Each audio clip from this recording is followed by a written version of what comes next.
It began with a message so blunt it knocked the breath out of me. Just married my coworker. You're pathetic.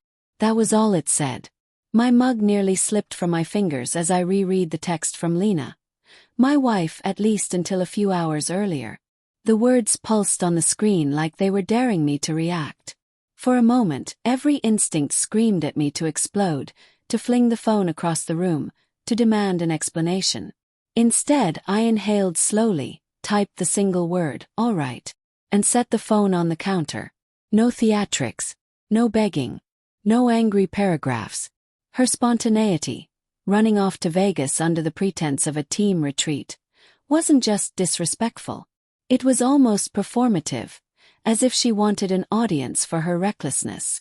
While she was busy celebrating her impulsive new marriage to some guy from her office, I was finishing my morning routine and quietly rewriting the script. First step: practical action. I called the bank and froze every account and card linked to her name. Then I drove home, changed the locks, and made sure every point of entry that once welcomed her now refused her completely. Walking through the house felt surreal, like stepping into a version of my life where she no longer existed. I didn't rant online or broadcast anything. The silence felt powerful, like reclaiming oxygen after years of breathing stale air.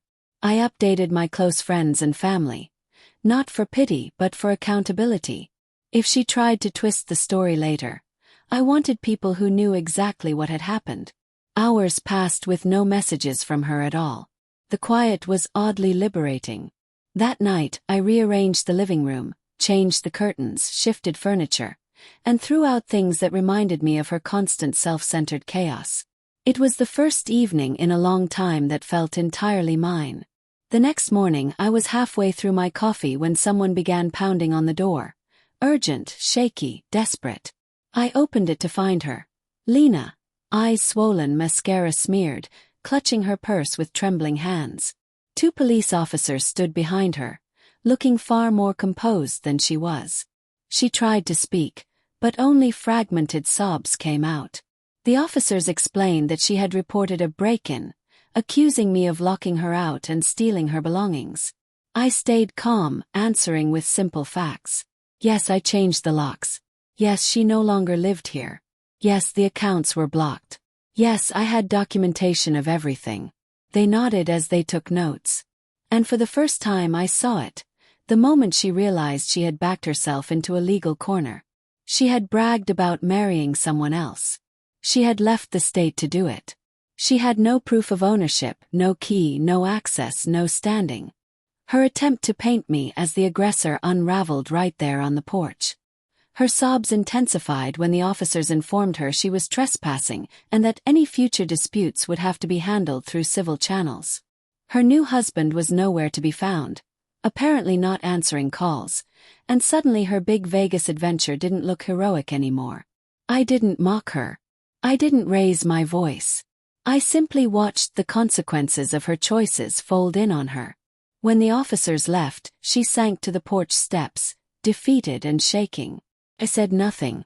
There was nothing left to say. She had built this disaster with her own hands. For months she had treated me like a placeholder in her life, assuming I'd stay quiet, compliant, insignificant. But that morning she discovered something she never expected. I wasn't a side character. I had rewritten the narrative, and she wasn't in it anymore. The silence after she finally walked away felt like freedom. As days passed, the story spread quietly among our circles. People were stunned, not by her betrayal, but by how calmly I handled it. No shouting, no melodrama, just deliberate action. Lena learned a lesson the hard way. Impulsive choices carry weight. And sometimes the strongest response to betrayal isn't fury. It's refusing to let someone keep access to your life. I moved forward, steady and clear-headed, rebuilding everything she thought she could shatter. In the end, I didn't win through anger. I won through control. Calm, quiet, decisive control.